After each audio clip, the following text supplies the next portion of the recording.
The village is silent, not the peaceful kind of silence. The kind that comes after sound has been burned out of a place. Smoke drifts across the water. Charred beams lean toward the river like broken ribs. Fishing nets float loose and untended.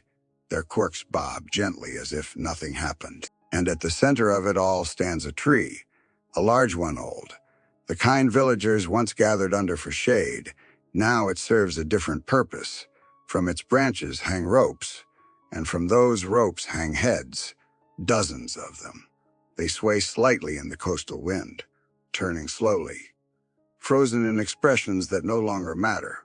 The message does. This village made a choice. They refused to pay. The year is 1809, and this is not the Caribbean. There are no tricorn hats here. No parrots, no rum-soaked legends. This is the coast of southern China, and the people responsible for this display are not hiding. They want to be seen, because the largest empire on earth cannot stop them. Not its navy, not its laws, not its armies. And the person ultimately responsible is a woman history barely bothered to name. To understand how this happened, you have to understand the world she was born into. Picture China around the year 1800. From the outside, it looks invincible. 300 million people, centuries of bureaucracy, an emperor whose authority is believed to flow directly from heaven itself. From Beijing, laws radiate outward like gravity. Officials, governors, tax collectors. Everyone is supposed to orbit the center. But gravity weakens with distance, and 2,000 kilometers south, along the tangled waterways of Guangdong province, that pull is already fading. The population has exploded. The administration has not. Too many mouths, too few jobs, too many people living outside the system. And the further you get from the capital, the more the rules blur. Here, the empire is stretched thin, cracked, leaking power. And when a system starts to fail, the first people to fall through are always the same, the ones nobody considers fully human. She is born around 1775. There is no official record, no preserved name, no written acknowledgement that she matters. She belongs to the tanka. Boat people, families who live their entire lives on water, on wooden junks patched with tar and rope, rocking gently in the estuaries of the Pearl River Delta. For generations, the tanka have fished these waters, and for generations, the empire has treated them as outsiders. They cannot own land. They cannot take civil service exams. They cannot marry respectable families. They are officially classified as mean people. Not enslaved, but not equal, useful, but never trusted. While elite girls on shore endure painful customs meant to improve marriage prospects, she grows up barefoot, hauling nets, learning tides instead of characters, reading currents instead of books. Her world is narrow, but sharp. She understands weather, she understands boats, she understands survival, and she learns something else very early. No one is coming to save her. As she grows older, the options narrow even further. For women like her, there are only a handful of paths. Fish, serve, disappear, or work the flower boats, floating entertainment vessels anchored in the maze of the Pearl River waterways. Part inn, part tavern, part meeting place for men who live at sea, sailors, merchants, dock workers, and increasingly, pirates. This is not romance. It is economics. The coast is filling with armed men displaced by war in Vietnam, former naval fighters, mercenaries, deserters. They are trained, organized, and suddenly unemployed. They return home with weapons, discipline, and no place in the official order. The flower boats become information hubs. Deals are made here. Alliances are formed, rumors are traded, and she listens. She learns who controls which waters, who fights whom, who pays and who takes. She learns something most officials never do. Power does not belong to titles. It belongs to whoever can enforce rules. A man boards her boat. His name is Zheng Yi. He is not a drunk sailor, not a petty criminal. He commands a fleet, real ships, real weapons, real authority. He has spent years fighting in Vietnam's civil wars, learning logistics, coordination, and how to keep men loyal under pressure. He sees something in her: intelligence, calm, calculation. Within months, she becomes his wife. History will later erase her original name entirely. She will be remembered only as Zheng Yi Sao, wife of Zheng Yi. At the time, no one thinks this matters. They will soon learn how wrong that assumption is. The timing is perfect. The South China Sea is about to break. Merchants are richer than ever. Trade through Guangzhou is exploding. Silver flows in from Europe. Tea and silk flow out.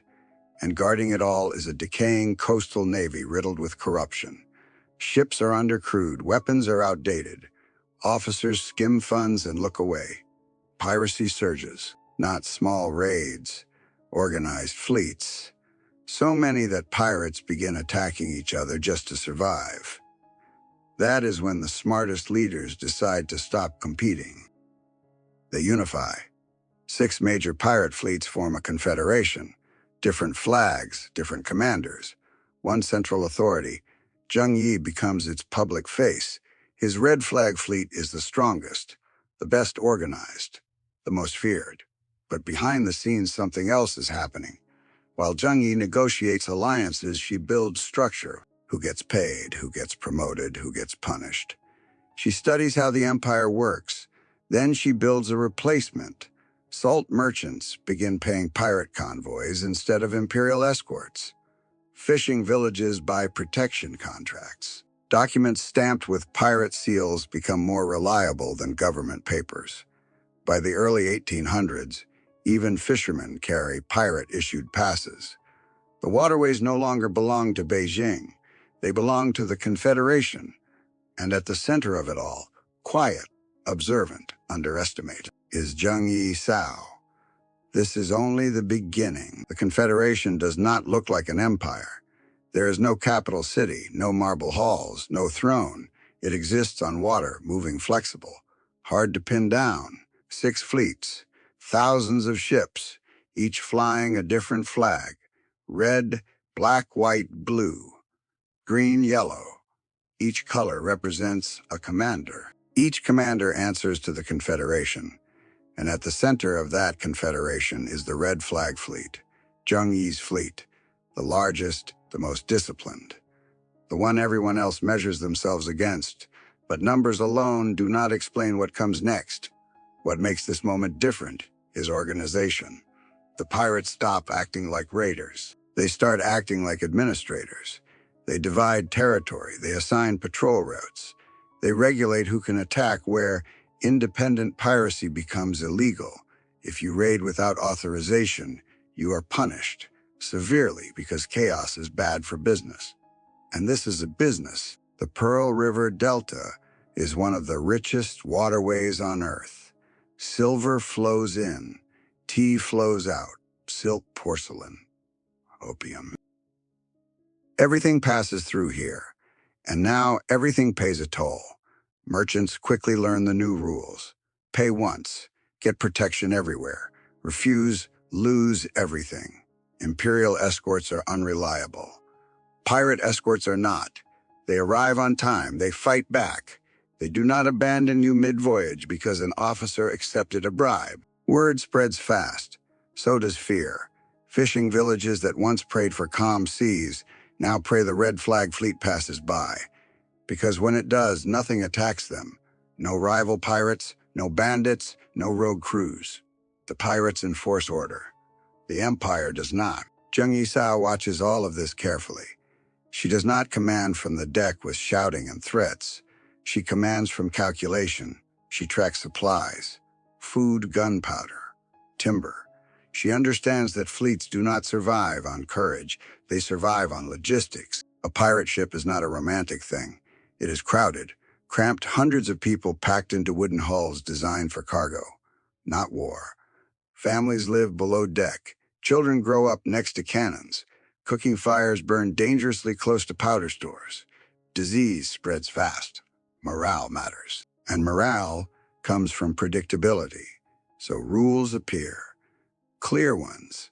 Loot is registered, shares are allocated, injured crew members are supported, families of the dead receive compensation. This is not kindness. It is investment. A pirate who knows his family will not starve fights harder. A pirate who knows cheating the system will get him punished thinks twice before stealing from the collective. Slowly, something strange happens. People stop leaving. They bring others. Fishermen, dock workers, runaway laborers, men who failed imperial exams, men who never had the chance to take them. The confederation grows, not just in ships and loyalty. By 1805, there are so many pirates operating under this system that internal conflict nearly disappears, which creates a new problem. The empire can no longer ignore them, but it also cannot defeat them. The Qing Navy sends patrols. They return damaged, or not at all.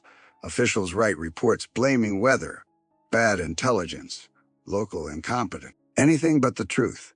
The truth is worse. The pirates know the waterways better than the Navy ever will. They grew up here. They know which channels silt up at low tide, which fog banks hide entire squadrons, which fishing villages warn them early. Imperial ships move slowly. Predictably, pirate fleets do not. They appear from behind islands, from river bends, from behind merchant convoys they were supposedly protecting. Every engagement reinforces the same lesson. The state is losing control of the coast. Foreign merchants notice first. British traders watch shipments vanish.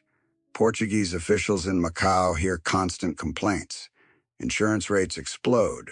European companies demand intervention. They ask China for permission to send warships upriver. China refuses. Letting foreign guns patrol imperial waters would be an admission of weakness. So they do nothing, and the pirates fill the vacuum. By now, pirate-issued documents circulate openly, stamped. Recognized, trusted. Villages send representatives to pirate fleets to negotiate annual protection fees. Prices are fixed, predictable. Failure to pay results in punishment, but compliance guarantees safety. For many communities, this is the first stable system they have ever known. Zheng Yi Sao understands something the court does not. People do not care who rules them. They care whether the rules work. The empire's laws are distant, abstract, corruptly enforced. The pirates' rules are immediate, clear, brutally consistent. That consistency creates legitimacy. Even fear can become trust if it is reliable. Inside the Confederation, she continues building quietly. She mediates disputes between fleet commanders. She tracks which captains grow too ambitious, which ones drink too much, which ones inspire loyalty instead of resentment. Zheng Yi remains the symbol. She becomes the system. No one calls her empress. No one crowns her. But decisions increasingly pass through her hands. Then, in late 1807, everything changes. Zheng Yi dies. The reports are unclear. A storm, a battle, an accident. What matters is not how he dies. What matters is what follows.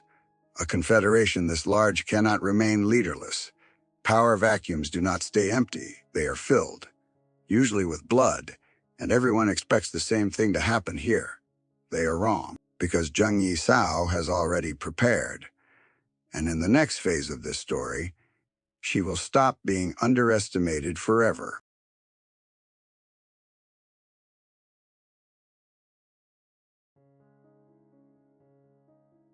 To the outside world, the Confederation looks like chaos. Thousands of ships, no capital, no palace, no visible hierarchy. But inside, life follows a rhythm, and that rhythm is enforced. A pirate fleet is not a camp. It is a moving city. Every ship has a role. Some carry fighters, some carry families, some carry supplies, some exist only to repair others. When fleets anchor together, they form floating neighborhoods. Cooking smoke rises in thin lines. Laundry hangs between masts. Children run barefoot across planks that rock gently with the tide.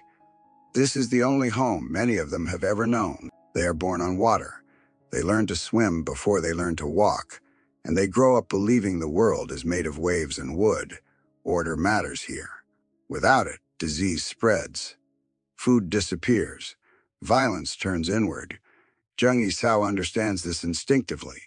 She does not romanticize piracy, she professionalizes it. Each fleet operates under shared laws. Loot is counted. Weapons are inventoried. Gunpowder is rationed. Every cannon matters. Every barrel matters. A careless spark can destroy a ship, so discipline is enforced. Not randomly, predictably. A pirate who steals from the collective is punished. A pirate who disobeys orders in battle is punished. A pirate who endangers the fleet is removed. The goal is not fear. The goal is reliability. People must know exactly what will happen if they cross the line. That certainty keeps violence focused outward, toward the enemy, not inward. Food is another problem. 70,000 people cannot live off stolen cargo alone. The Confederation creates supply networks. Villages provide rice and livestock in exchange for protection. Fishing fleets deliver fresh catch directly to pirate anchorages. Markets appear, floating ones. Goods change hands, money circulates. The pirate state begins to resemble the economy it is replacing. Families matter here, not sentimentally, strategically. A pirate with a family aboard is less likely to defect, more likely to defend the fleet, more likely to follow orders. So widows are supported. Children are fed. The Confederation invests in its own future. Zheng Yi Sao observes constantly. She walks among ships, listens more than she speaks. She notices patterns. Which captains attract loyalty? Which ones rule through fear alone? Which ones inspire discipline without cruelty? She rewards competence, quietly removes problems. Always without spectacle. That restraint is new. Most pirate leaders rule loudly. They shout. They threaten. They make examples. She does not need to. Her authority grows because it works. Outside the fleets, the coast begins to adapt. Villages that once hid at the sight of sails now raise flags to signal payment status. Green means paid. Red means unpaid. Pirate patrols respond accordingly. Imperial officials try to interfere. They are ignored or bribed or forced to flee. Local magistrates write letters to Beijing begging for reinforcements. Beijing responds slowly. The court does not fully understand what is happening. They see piracy as crime, not governance. They assume force will solve it. But force requires ships and trained crews. And honest officers, the Qing Navy lacks all three. Every failed patrol strengthens the myth. The pirates cannot be defeated. The empire is weak. Fear spreads upward. Merchants begin planning voyages around pirate schedules. They delay departures until protection can be arranged. Some even send representatives to pirate fleets before sailing. The pirates approve routes, assign escorts, set prices. This level of coordination was once unthinkable. Now it is routine. Inside the Confederation, something else changes. People stop calling themselves pirates. They use other words: boat people, sea families, defenders. The language shifts, identity shifts with it. They no longer see themselves as criminals hiding from the state. They see themselves as the state. Zheng Yi Sao understands how dangerous this moment is. Belief is powerful, but it attracts attention, and attention brings enemies. She begins preparing for confrontation. Weapons, stockpiles increase, training intensifies, signals are standardized, drills are practiced. If war comes, it will not catch them unready. Then, the empire finally reacts, not with strategy, with panic. Orders come down the chain to eliminate pirate strongholds. Local commanders are given impossible demands. Results are expected. Failures are punished. So officers take risks. Bad ones, they send ships into unfamiliar waters. They pursue fleets into narrow channels. They underestimate coordination. They pay for it. Each failed attempt erodes confidence further, not just among soldiers, among civilians, among merchants, among officials themselves. By 1806, the coast is effectively lost. The empire still claims it, but it does not control it, and the confederation grows stronger with every month that passes. At the center of this machine stands Zheng Yi Sao, still officially only a wife, still underestimated, still unchallenged. But fate does not allow stability to last, and in the next chapter of this story, death will create an opening no one expects her to survive. Power feels permanent right up until the moment it vanishes. In late 1807, Zheng Yi dies. There's no single clear account. Some say a storm, some say a naval engagement, some say an accident at sea. The details do not matter. What matters is this: the man at the center of the confederation is gone, and everyone knows what usually follows: fragmentation, infighting. Blood, pirate alliances rarely survive the death of a founder. Too many ambitions, too many grudges, too many men with weapons and reasons to use them. Commanders gather. They speak quietly. They measure each other. They calculate how much loyalty they actually control. Most assume the same outcome: the confederation will break apart. Zheng Yi Sao will fade into the background, a widow respected, but irrelevant. That assumption lasts only days. She does not mourn publicly. She does not retreat. She moves immediately. First, she secures legitimacy. She calls meetings, not emotional ones, administrative ones. She reminds commanders of shared interests, shared profits, shared enemies. She speaks in numbers, ships, men, supply routes. She knows exactly who depends on whom. Then she makes her boldest move. She marries Zhang Bao, a young captain, skilled, respected, and crucially, adopted by Zheng Yi years earlier. By Confucian standards, this is unthinkable. Widows are not supposed to remarry, and certainly not within the family line. But this is not a moral decision. It is a political one. The marriage binds authority. Zhang Bao becomes commander of the Red Flag Fleet, the most powerful fleet in the Confederation, and Zheng Yi Sao remains the center. Anyone challenging leadership must now challenge both of them. Few are willing to try. Those who consider it quickly realize something unsettling. She has already mapped their options. She knows who might defect, who might hesitate, who needs reassurance or removal. Challenges dissolve before they fully form. What could have been a civil war becomes consolidation. Now she moves to discipline. The Confederation's laws are rewritten, not softened, clarified. Loot is strictly registered. 20% goes to the captor. The rest enters the treasury. Disobedience is punished. Harassment of civilians is forbidden. Violence without authorization is forbidden. This is not mercy. It is strategy. Uncontrolled violence attracts retaliation. Controlled violence creates leverage. She understands that fear works best when it is selective, predictable, reliable. Pirates know exactly what behavior is rewarded and exactly what is not tolerated. For the first time, the Confederation feels permanent. Zhang Bao commands fleets. She commands systems, records improve, supply chains stabilize, recruitment accelerates. The Red Flag Fleet expands rapidly. More ships, more men, more families. By now, even rival fleets begin copying her rules. Her methods spread beyond her control. The pirate state matures. At its peak, the Confederation commands tens of thousands of people and more than 1,000 ships. Numbers that rival national navies. Numbers no official in Beijing is prepared to acknowledge. The empire responds late, and badly. Naval budgets increase on paper. In reality, funds disappear. Officers exaggerate victories, downplay losses. The court believes progress is being made. On the coast, nothing changes. The pirates grow stronger. Merchants grow more dependent. Villages grow more compliant. Zheng Yi Sao understands this cannot last forever. Success attracts scrutiny, and desperation produces risk. She begins preparing for the empire's real response.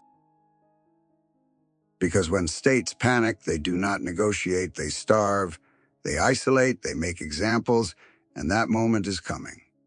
The empire will soon try to cut the pirates off from everything they need to survive. And when it does, the balance of power will finally be tested.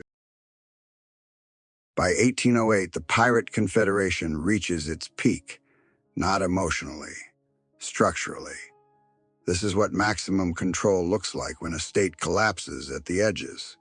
More than 1,000 ships move in coordinated patterns across the South China Sea. Red flag squadrons patrol the main arteries. Other fleets control secondary routes. Nothing significant moves without being noticed. Nothing moves freely without permission. The Confederation does not announce borders. It enforces them. Merchants know exactly where pirate authority begins, because that is where imperial escorts disappear. The numbers shock even seasoned observers. Tens of thousands of people live within this floating system.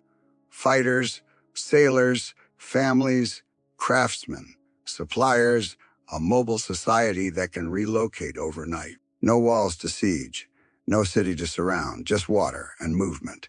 Zheng Yi Sao understands scale better than any pirate before her. Large fleets are visible. Small ones are vulnerable. So she balances both. Major formations intimidate. Small, fast squadrons harass. They appear, disappear, strike supply lines, disrupt patrols, exhaust the enemy. Imperial commanders attempt direct confrontation. They fail. Again and again. Each defeat carries a cost far beyond ships lost. Morale collapses, recruitment slows. Experienced sailors desert. Why serve an empire that cannot protect its own coast? The comparison becomes impossible to ignore. European observers quietly note that no pirate force in the Atlantic has ever reached this scale. Not even close. This is not a band of raiders. It is a naval power, and it is run with discipline. Zheng Yi Sao's laws are now rigidly enforced. Violence without approval is punished. Thefts from civilians are punished. Unauthorized attacks are punished. She understands perception. The Confederation survives because it is feared but also predictable. Villages that comply are left alone. Those that resist are dealt with swiftly. Word spreads faster than fleets ever could. The empire tries intimidation. Public proclamations, threats of punishment. Bounties on pirate leaders. They achieve nothing. Officials begin blaming one another. Provincial governors argue over resources. Beijing issues contradictory orders. No one wants responsibility for admitting the truth. The coast is no longer under imperial control. And then comes the decision that changes everything. The Qing court authorizes a coastal embargo. Ports are restricted. Salt shipments rerouted inland. Trade is slowed deliberately. The strategy is simple. Starve the pirates, cut off food, cut off supplies. Force surrender. On paper, it makes sense. In reality, it exposes how little the empire understands the people it abandoned. The pirates are not outsiders to the coastal economy. They are the coastal economy. They fish, they trade, they supply themselves. And now, they have something else. Anger. The embargo hurts everyone. Villagers lose income. Merchants lose routes. Dock workers lose jobs. And they know exactly who to blame, not the pirates. The empire raiding intensifies. Not out of desperation, out of retaliation. Squadrons move inland. Markets are disrupted. Garrisons are harassed. The pressure mounts. Guangzhou feels it first. Cannon fire echoes from upriver. Trade slows. Revenue collapses. The customs office, the empire's financial lifeline, is suddenly at risk. For the Qing court, this is no longer about pirates. It is about survival. Officials debate options they once considered unthinkable: negotiation, amnesty, even cooperation with foreigners. Zheng Yi Sao watches carefully. She does not celebrate. She does not overextend. She understands the danger of victory. States do not surrender quietly. They lash out, and when they cannot win directly, they divide. The empire begins offering deals, rewards for defection, positions, titles silver. The first cracks appear. Not in her fleet, in the others. Old rivalries resurface. Resentments grow. Some commanders begin asking whether loyalty is still worth the cost. Zheng Yi Sao sees it coming. She tightens discipline, strengthens internal loyalty. But no system is immune to pressure from all sides. The Confederation stands at its highest point and its most fragile, because the Empire has finally learned the only way to fight a force it cannot defeat. It will turn them against each other. Empires rarely defeat their enemies head-on. They wait, they observe, and when brute force fails, they reach for something older and more reliable. Division.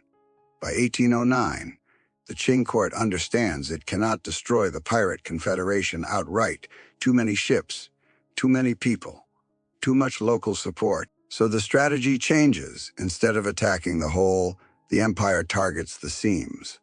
Officials begin sending quiet messages, not threats, offers.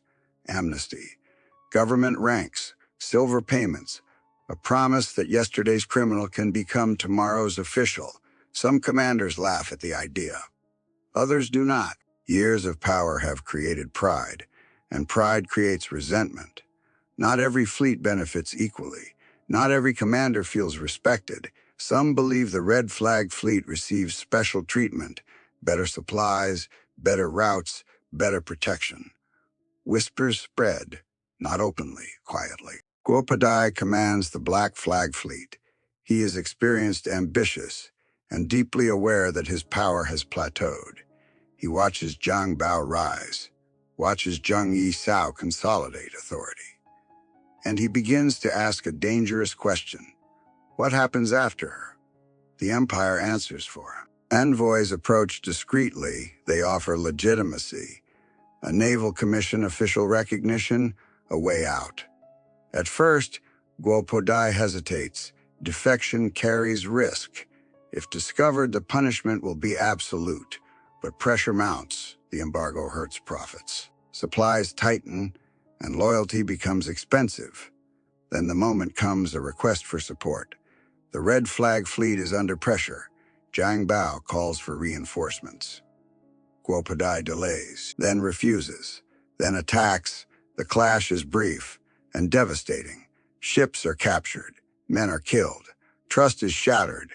Guo Padai sails directly to Qing authorities with proof of his betrayal. He is welcomed, rewarded, publicly pardoned. The message is unmistakable. Defection pays, others follow. Not all at once, one by one. A fleet here, a squadron there. Each loss weakens the Confederation. Each betrayal amplifies fear. Zheng Yi Sao responds quickly. She tightens control, increases surveillance, limits movement between fleets. But suspicion spreads faster than orders. Captains begin guarding their own interests. Meetings grow tense. Coordination falters. The Confederation no longer moves as a single organism. The Empire presses harder. More offers, more promises. Foreign forces are brought in. Portuguese ships patrol key waterways. Joint operations begin. The pirates face enemies they have never had to fight before. Disciplined, well-armed, relentless. Losses mount. Not catastrophic, but constant. The kind that wears systems down. Families suffer, supplies dwindle, morale fractures. Zheng Yi Sao sees the truth clearly. This cannot be won the old way. Total domination is no longer possible. Survival becomes the objective, and survival requires something she has avoided until now: negotiation. But before she can act, the Confederation must endure one final wave of internal collapse. Because once loyalty breaks, it never fully returns. And the Empire is counting on that. By the start of 1810, the war has changed. Not because the pirates have been defeated, but because the cost of winning has become too high. The Confederation still controls ships, still controls crews, still commands fear, but it no longer commands unity. Orders take longer to move. Signals are questioned. Captains hesitate, not out of cowardice, out of calculation. They have seen what happens to those who defect. They have also seen what happens to those who stay loyal. Neither outcome looks clean. Zheng Yi Sao understands this better than anyone. She no longer thinks in terms of victory, she thinks in terms of exit. That alone sets her apart from every pirate leader before her. Most fight until collapse. She plans her ending. Quietly, methodically. First, she stabilizes what remains. She pulls fleets back from overextended positions, concentrates strength, reduces exposure. She orders families move to safer anchorages. This is not retreat. It is leverage preservation. At the same time, she opens channels, not publicly, discreetly. Through intermediaries in Macau, Portuguese officials, local merchants, religious figures who can cross political boundaries. The message is carefully framed: not surrender, peace, not forgiveness. Accommodation. She knows the Qing court needs the violence to stop. Trade is suffocating. Revenue is collapsing. Foreign pressure is growing. The empire wants stability more than punishment. That is her advantage. Zhang Bao supports the decision. He commands the fleets. He sees the losses. He understands the danger of waiting too long. Together, they prepare their position. They do not beg. They present conditions. Thousands of followers have built lives on the water. They cannot simply vanish. Any deal must include them. Amnesty is non-negotiable. So is recognition of marriages. So is protection for families. The Qing court hesitates. Hardliners argue for total destruction. Moderates argue for compromise. Foreign advisors watch closely. The cost of continued conflict becomes impossible to ignore. Then Zheng Yi Sao does something no pirate leader has ever done. She appears in person. She enters Macau openly, not hiding, not disguised, accompanied by followers. Not an army, a statement. The symbolism is deliberate. She is not fleeing. She is negotiating. Officials are stunned. This is not how criminals behave. This is how leaders behave. The petition she submits is humble in tone, carefully written. It speaks of hardship, of desire for peace, of willingness to return to lawful life. But beneath the language is absolute clarity. The violence can end today or it can continue indefinitely. The choice belongs to the empire. Negotiations stretch on, details matter. Numbers matter. Who receives amnesty? Who keeps ships? Who enters government service? Who is allowed to marry legally? Every concession is debated, and slowly the impossible becomes real. The empire agrees. 17,000 pirates receive full amnesty. Zhang Bao is offered an official naval position. Families are resettled. Ships are retained. Zheng Yi Sao is allowed to retire with her wealth intact. It is one of the most extraordinary deals ever granted to an armed insurgent, and it works. The violence stops.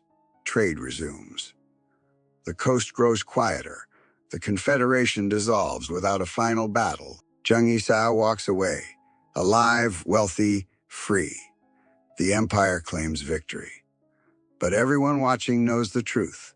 This was not defeat.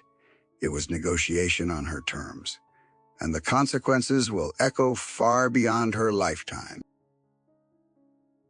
When the fighting ends, history usually moves on quickly. Battles are remembered, victors are named, defeated enemies disappear into footnotes. But Zheng Yi Sao does not disappear. She does something far more dangerous. She survives after the agreement. The fleets scatter, not in panic and compliance. Ships sail toward new lives. Some crews disband. Some accept government work. Some return to fishing. Families step onto land for the first time in generations. The coast feels different, quieter, strangely empty. Imperial officials move back into offices they abandoned years earlier. They collect taxes again, reopen patrol routes, reissue laws that never really left. On paper, order has been restored. But beneath the surface, something has changed permanently. The illusion of imperial control is gone. Everyone along the coast now knows what happens when the state withdraws. Someone else fills the space. Zheng Yi Sao settles near Guangzhou, not hidden, not hunted, recognized.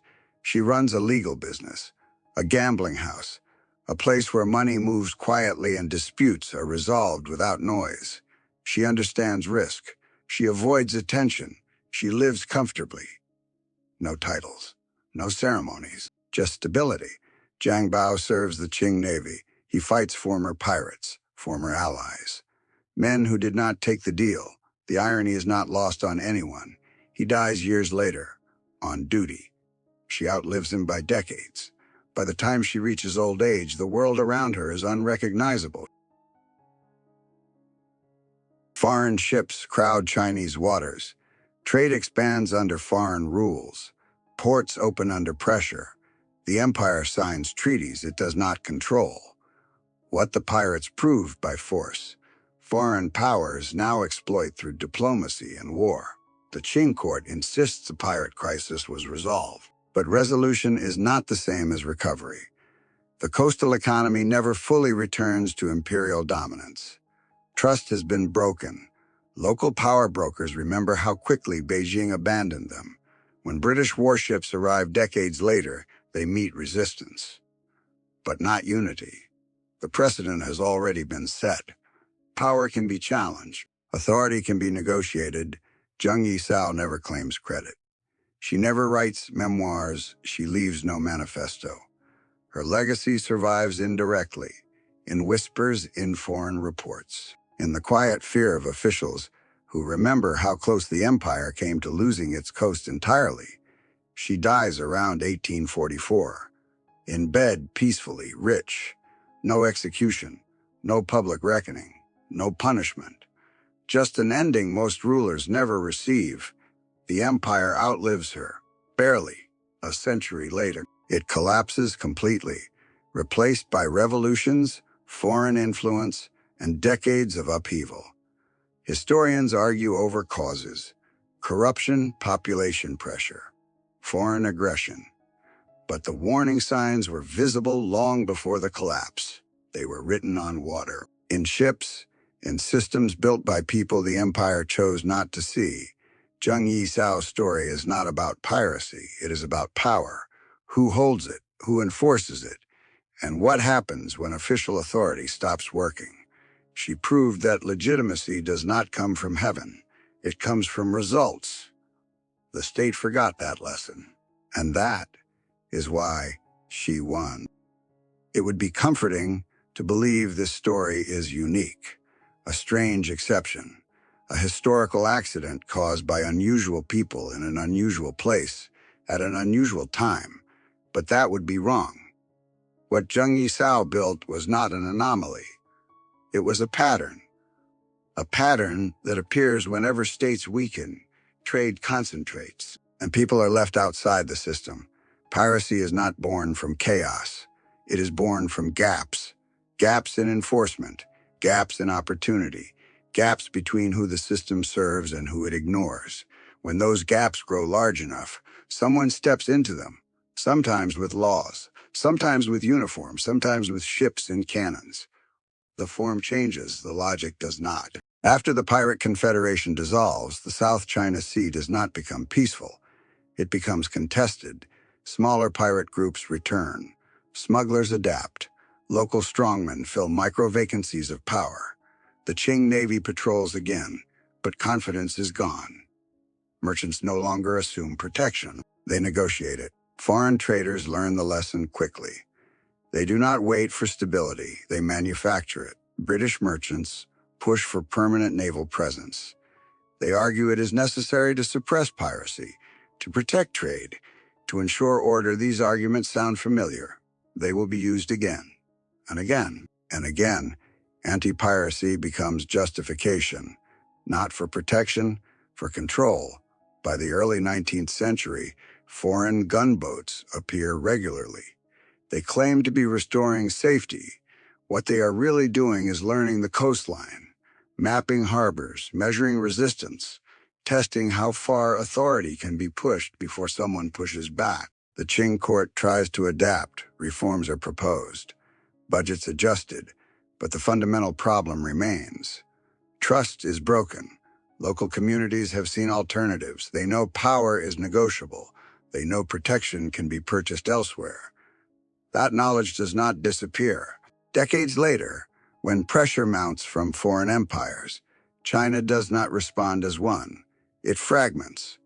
Ports open under unequal terms. Treaty zones form. Foreign legal systems override imperial ones. The same logic the pirates used is now applied by states. Control the trade routes. Enforce rules consistently, collect revenue. Punish resistance. The pirates proved it worked. Foreign empires perfected it. This is not unique to China. Look elsewhere. When European colonial systems collapse, piracy spikes. When Somalia's government disintegrates, fishing communities arm themselves. They begin taxing shipping lanes, calling it protection, calling it survival, different ocean.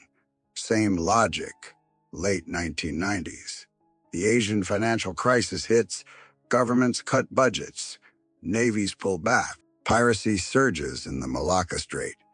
Attacks rise not because people become more violent, but because opportunity returns. Piracy follows trade. It always has. Zheng Yi Sao understood this intuitively. She did not fight the empire directly. She replaced it where it mattered most, on the water, on the routes that moved wealth. That is why she lasted. That is why she negotiated peace instead of being destroyed. And that is why her story was quietly buried. Empires do not like examples that expose their weaknesses. They prefer myths, heroes, villains. Simple stories with clean endings. A woman who built a functioning parallel state out of people officially labeled unworthy does not fit neatly into imperial history. So her name is reduced. Wife of Zheng Yi, a footnote, a curiosity. But the system she revealed never went away. It simply changed hands. Power does not disappear. It moves, it concentrates, it fills voids. And it rewards those who understand how to organize people when official authority fails. Zheng Yi Sao was not remembered because remembering her would require admitting something uncomfortable. That power is not sacred. It is practical. It belongs to whoever can enforce rules and make life predictable for the people who depend on them. Empires rise by forgetting that. They fall by relearning it too late. At the height of her power, Zheng Yi Sao does something rare. She stops expanding. Most leaders mistake momentum for destiny. They push further, take more territory, add more enemies. She does the opposite. She consolidates. She watches. She waits. That restraint is what separates survival from collapse, because power attracts pressure, and pressure reveals weakness. The Confederation's dominance forces everyone else to adapt. The Qing court changes tactics. Foreign powers adjust strategy. Merchants recalculate risk, and every adjustment reshapes the system. This is the part most histories miss. Power does not disappear when one force retreats. It redistributes. After the Confederation dissolves, control of the coast does not return to how it was before. It fragments. Local elites grow stronger. Foreign merchants gain leverage. Imperial officials regain offices, but not trust. The center never fully recovers its grip on the edges. That pattern repeats across history. When Rome weakened, local warlords rose. When colonial powers withdrew, smugglers and militias filled gaps. When modern states collapse, armed groups tax roads, ports, pipelines. The names change. The mechanics do not. Zheng Yi Sao's legacy is not ships or battles. It is proof of concept. That governance emerges wherever people need stability and official authority fails to deliver it. This is why modern analysts study piracy differently now. Not as crime, but as an economic response. When shipping lanes are valuable and enforcement is weak, someone will step in, sometimes violently, sometimes quietly, always predictably. Look at modern trade choke points. Strait of Malacca, Gulf of Aden, West African coast. Whenever global commerce intensifies, security becomes a commodity. States sell it, private firms sell it, and when neither can, local actors do. That is what Zheng Yi Sao understood 2 centuries ago. She did not fight ideology. She controlled logistics. She did not seek recognition. She enforced rules. She did not destroy the system. She revealed its weaknesses. And once exposed, those weaknesses never fully disappear. Even today, states struggle with the same problem. How do you govern spaces that move faster than law, waterways, digital networks, financial systems? The empire she challenged failed because it relied on symbolism, mandates, titles, tradition. She succeeded because she relied on function, predictable enforcement, clear incentives, reliable outcomes. That lesson is uncomfortable because it applies everywhere. If legitimacy rests on results, then authority is always conditional, and conditional authority can be replaced. This is why her story resonates far beyond piracy. It explains insurgencies, organized crime, shadow economies, parallel governments. Wherever people say the system no longer works, someone else is already building another one, quietly, efficiently, without permission. Zheng Yi Sao did not create this truth. She simply demonstrated it on a scale too large to ignore. And that is why she was never celebrated. Because remembering her forces, a question no empire likes to answer. If power can be rebuilt from below, how secure was authority to begin with? History often treats endings as clean breaks. A crisis ends, order returns, life moves on. But real systems do not reset, they deform. They carry stress forward, and the collapse of the pirate confederation does not restore the old world. It accelerates the next one. Along the coast, officials return to their desks. Flags are raised, taxes are collected again. But obedience is different now. People comply, not because they believe, but because it is convenient. Belief was lost years earlier. Merchants remember who protected them when the state could not.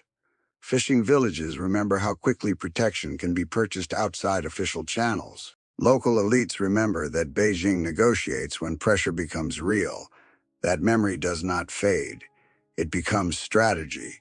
Provincial officials grow cautious. They enforce laws selectively. They tolerate informal arrangements. They allow local power brokers to handle problems quietly rather than escalate them upward. This is not corruption. It is adaptation. A system learning it can no longer rely on authority alone. Foreign powers observe everything. They study the coastline the same way the pirates once did, where enforcement weakens, where trade bottlenecks form, where pressure produces concessions. The lessons are absorbed quickly. Gunboats replace pirate fleets, treaties replace protection fees, but the logic is identical. Control movement, control revenue, control outcomes. By the time the Opium War arrives, the structure of vulnerability is already exposed. The empire does not collapse because of one defeat. It collapses because trust has eroded across generations. Zheng Yi Sao did not cause that erosion. She revealed it, and once revealed, it could not be hidden again. This is how long-term instability forms, not through constant rebellion, but through conditional loyalty. People obey until a better option appears. That conditional obedience becomes the norm. And norms reshape states. The Qing court attempts reform. Some succeed briefly. Most arrive too late. By the time modern reforms are proposed, the world has changed. Global trade accelerates, foreign capital flows faster than regulation. Military technology outpaces bureaucracy, and authority fragments further. What Zheng Yi Sao demonstrated on water now appears on land. Local militias, secret societies, economic networks that operate alongside official ones. Sometimes tolerated, sometimes crushed, never fully eliminated, because the conditions that produce them remain unresolved. Power, Once decentralized, is difficult to recentralize. Every compromise leaves residue. Every negotiation sets precedent. The empire learned it could be pressured into deals. Others would remember that. This is why her story matters not just as history, but as warning. When systems fail quietly, they invite quiet replacements. When authority negotiates from weakness, it trains future challengers. Zheng Yi Sao did not live to see the full consequences of her era, but the structures she exposed shaped everything that followed, from foreign concessions to internal revolutions. The coast never fully returned to imperial imagination. It became something else, a contested space, a negotiable space, a reminder that power is never absolute once it has been challenged successfully. That is the aftershock, not the battles, not the ships, but the permanent change in how authority is perceived. And once perception shifts, history follows. After upheaval, the most deceptive phase begins. The quiet, no battles, no headlines, no obvious signs that anything is still wrong. This is when systems pretend they have healed. Along the coast, ships sail again under imperial permits. Markets reopen. Officials resume routines interrupted years earlier. From a distance, it looks like restoration, but restoration is not recovery. Recovery requires trust, and trust is the one thing that never fully returns. Merchants comply with regulations, but they hedge their bets. They diversify routes. They maintain informal contacts. They keep alternatives ready, just in case. Villages accept officials again, but memory lingers. They remember how quickly protection vanished, how suddenly pirates replaced the state. They obey now because it is easier than resisting, not because they believe. Imperial patrols move cautiously. Officers avoid confrontation unless success is guaranteed. They understand the coast is watching them. Every failure will be remembered. Every retreat compared to earlier years when pirates enforced rules without hesitation. This creates restraint. Restraint looks like stability, but it is actually fear of exposure. Zheng Yi Sao lives quietly during this phase. She does not interfere. She does not advise. She does not challenge. Her presence alone is reminder enough. Everyone knows what she once commanded. No one wants to provoke memory. The pirate world does not disappear. It fragments into smaller forms, smuggling networks, protection arrangements, unofficial enforcement, less visible, more deniable. These systems thrive in the shadows left behind by incomplete authority. The empire tolerates them as long as they remain quiet, because eliminating them would require admitting how fragile control still is. This is how peace often works, not by solving problems, by managing them quietly, by pushing instability below the surface. Foreign observers notice this too. They see an empire that has regained territory but lost confidence. That combination is dangerous. It invites pressure. When later crises emerge, the response is slower, more cautious, less decisive. Every decision weighs precedent. Every risk carries memory. The coast becomes a zone of negotiation rather than command. That condition persists through wars, through reforms, through generations. The damage done by the pirate era is not physical. It is psychological. It reshapes expectations. Once people learn that authority can be replaced, they never fully forget it. This is the true aftermath of Zheng Yi Sao's rise. Not destruction, but altered belief. And belief is the foundation of every system. Without it, order exists only conditionally. That conditional order is stable, right up until it isn't.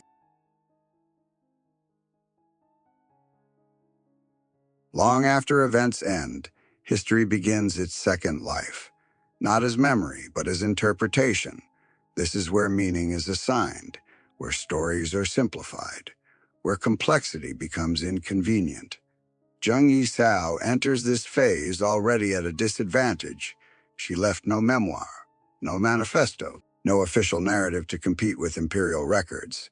So others speak for her. and they misunderstand her almost completely. Later historians struggle with her story because it refuses to behave. She does not fit clean categories. She is not a loyalist, not a revolutionary, not a martyr, not a tyrant. She does not die in battle. She does not seek redemption. She negotiates exits and lives. That ending feels wrong to people raised on moral arcs, so it is reshaped. Some portray her as a footnote to her husband. Others focus on scandal instead of structure, the marriage, the defiance of custom, the shock value. These details are easier to process than the reality she represents. A woman who built a functioning system of governance without recognition from any formal authority. That idea unsettles traditional history, especially history written to justify centralized power. In Western accounts, the silence is even louder. She is omitted not because information is unavailable, but because her story disrupts the familiar pirate mythology. Western pirates are supposed to fail. They are symbols of disorder, warnings about lawlessness. They die violently, so the state can reassert moral order. Zheng Yi Sao refuses that ending. She forces a different question. What if the state was the disorder, and piracy was the adaptation? That question is uncomfortable, so it is avoided. Instead, attention goes to figures who never threatened global trade, who never negotiated with empires, who never built lasting systems. Their legends are safer. They confirm existing beliefs. Zheng Yi Sao does the opposite. She suggests that power can be constructed pragmatically, outside ideology, outside legitimacy, and still outperform official systems. That is not a story most societies want amplified, so her legacy becomes fragmented, mentioned briefly, context stripped away, her scale minimized, her competence implied rather than examined. The result is distortion. She is remembered, when remembered at all, as an exception, an oddity, a curiosity, instead of what she truly was, a case study, a demonstration of how authority functions when formal governance collapses. This distinction matters. Legends inspire emotion. Legacies explain systems. Zheng Yi Sao left a legacy, and legacies are dangerous because they can be repeated. They teach methods rather than morals. They show how things work, not how people wish they worked. This is why modern analysts, economists, and security experts are more interested in her story than traditional historians ever were. They see patterns, supply chains, incentives, enforcement, negotiation. They recognize the architecture beneath the drama. And that architecture appears again and again wherever authority weakens, in fragile states, in border regions, in digital spaces where law moves slower than behavior. Zheng Yi Sao's true legacy is not her fleet. It is the reminder that systems do not require permission to form. They require necessity, and once formed, they compete. History misunderstood her because it preferred heroes and villains to engineers of power. But the world she revealed is the one we still live in, and that makes her story more relevant now than it ever was before.